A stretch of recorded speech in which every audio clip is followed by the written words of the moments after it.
ఎన్టీఆర్లో కానీ ఒక family star ఇమేజ్ని కంటిన్యూ చేస్తున్నారు అండ్ ప్రెస్ మీట్స్లో కానీ ఎక్కడైనా సరే. మీరు స్క్రిప్ట్ విన్నప్పుడు నాన్నగారు గుర్తొచ్చారని చెప్పారు. ఒక ఏదైనా సందర్భాన్ని షేర్ చేసుకుంటారా, మీకు బాగా రిలేట్ అయింది ఫ్యామిలీ స్టార్ జర్నీలో కానీ ఏదైనా ఒక సందర్భం కానీ? మా సినిమాలో ఉన్నట్టు సందర్భమా? అండ్ ఇన్సిడెంట్ అదే, చిన్న ఉన్నప్పుడు నేను హాస్టల్లో పెరిగాము. సో ప్రతి సమ్మర్ హాలిడేస్కి 2 months ఇంటికి వచ్చేవాళ్ళము. ఇంటికి వచ్చినప్పుడు సైకిల్ కావాలి, డాడీ సైకిల్ కావాలి, ఈసారి హాలిడేస్కి వచ్చినప్పుడు నాకు సైకిల్ కావాలి. ఎందుకంటే ఆ చుట్టుపక్కల ఉన్న కాలనీలో ఉన్న పిల్లలతో మేము సైక్లింగ్ వెళ్తుండే. వాళ్ళ సైకిల్ సాయంత్రం ఆడుకున్నప్పుడు వాళ్ళ సైకిల్ తొక్కునిస్తుండే. కానీ కొన్నిసార్లు అరే అట్లా నడపకరా, అరే కింద పడేసిన ఏంట్రా, అరే ఈరోజు నేను ఇయ్యనరా అంటే మన ఈగో హర్ట్ అవుతుంటుంది కదా ఆ ఏజ్లో కూడా. నా సైకిల్ నాకు కావాలని ఇంకా అడిగేవాడిని. మనకి ఇంట్లో ఖర్చులేంటి ఇవన్నీ ఆ ఏజ్లో అర్థం కావు. వాళ్ళకున్నాయి, నాకు ఎందుకు లేదు, నాకు ఎందుకు ఇస్తలేవని. నాన్న ప్రతిసారి ఈ సమ్మర్ హాలిడేస్లో కొనిస్తారా, ఈ సమ్మర్ హాలిడేస్లో కొత్త సైకిల్ ఉంటుంది అనేవాడు. హ్యాపీ అయిపోయేవాడిని, మర్చిపోయేవాడిని, ఇంటికి వచ్చేవాడిని. ఆ సమ్మర్ హాలిడేస్లో సైకిల్ ఉండకపోతుండే.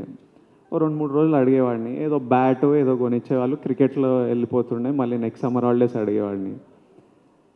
ఫైనల్గా ఒక సైకిల్ వచ్చింది. అది లేడీ బర్డ్ సైకిల్. ఎవరో మా కాలనీలో ఎవరో అమ్మాయి సైకిల్ అమ్ముతుంటే డాడీ నాకు తెచ్చిచ్చింది సెకండ్ హ్యాండ్లో.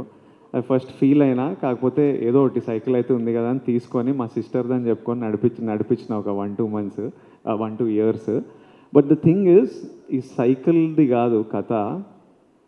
అలా టీవీ అడిగినా, ఈసారి కార్ అడిగినా ఏదో ఒకటి కావాలి. డాడీ ఎప్పుడూ లేదురా మన వల్ల కాదు, వద్దు ఇలాంటి ఆలోచనలు పెట్టుకోకు అని చెప్పకపోతుండే. ఎప్పుడు ఈసారి రా, ఈ సమ్మర్ రా, నెక్స్ట్ సమ్మర్ రా. అండ్ ఆ హోప్తో he gave me that hope to look forward to, gave me one energy. ఆ ఎనర్జీతోని అట్లా ముందుకు వెళ్ళిపోయాము. ఎప్పుడు ఏం లేదని అనిపించలేదు. కొన్ని రోజులు అనిపిస్తుండే, ఇంకా వేరే పనిలో పడుతుండే. ఈ సినిమాలో కూడా మా ఫ్యామిలీలో ఎంతోమంది పిల్లలు వాళ్ళు ఏడుస్తుంటారు, పిల్లలు ఇది కావాలి, ఏదో కొందాంరా, నీకు మార్క్స్ ఏదో ఒక ఫిట్టింగ్ పెట్టేసేయాలి, నువ్వు 90% తెచ్చుకో, నీకు కొనిచ్చేస్తా. వాళ్ళు ఊరుకుంటారు. అప్పటికి వాళ్ళకు ఒక గోల్ ఇచ్చేయాలి, దాన్ని మనం కరెక్ట్గా ఎనర్జీని వాడుకోవాలి.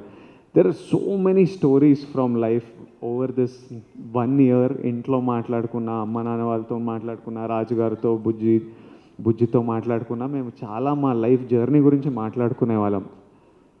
అప్పుడు ఎట్లయింది తెలుసా, మన జర్నీ ఎక్కడ స్టార్ట్ అయ్యామో అందరికీ తెలుసు. కాబట్టి సినిమా అలాంటి కంటెంట్ కాబట్టి చాలా కనెక్ట్ అయ్యి చాలా ఇన్సిడెంట్స్ గురించి మాట్లాడుకున్నాం. Back to back family stories పడుతుంది, ఖుషి కానీ ఫ్యామిలీ స్టార్ కానీ. విప్లవ్కి గోవర్ధన్కి ఏమన్నా సిమిలారిటీస్ అనిపిస్తాయి?